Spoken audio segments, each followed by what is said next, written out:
The 4th annual Yucaipa Music and Arts Festival was held in the historic Uptown district of Yucaipa, and on May 2nd, a big crowd enjoyed the singing of Sarah Darling and James Wesley in the afternoon. And then, in the evening, the fans were treated to popular music from the 1980s as a flock of Seagulls hit the stage, followed by Terri Nunn and Berlin, who had performed previously at the popular festival. We are bringing together a wide variety of performers, entertainers, and artists to show what our local community has to offer. We have jugglers, we have art exhibits, we have flower exhibits, we have gem and mineral here today with their gems and stones. It's a great day.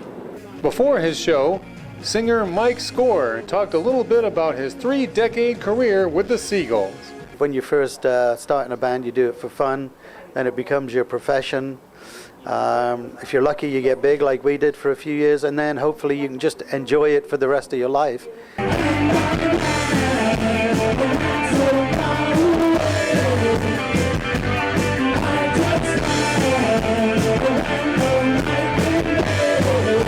Terri Nunn said she was impressed with how the festival has become bigger and better. This is now just a huge, fantastic event. So I'm stoked that we got invited to come back, and you gotta be here, man. It's a rockin' time. This is great.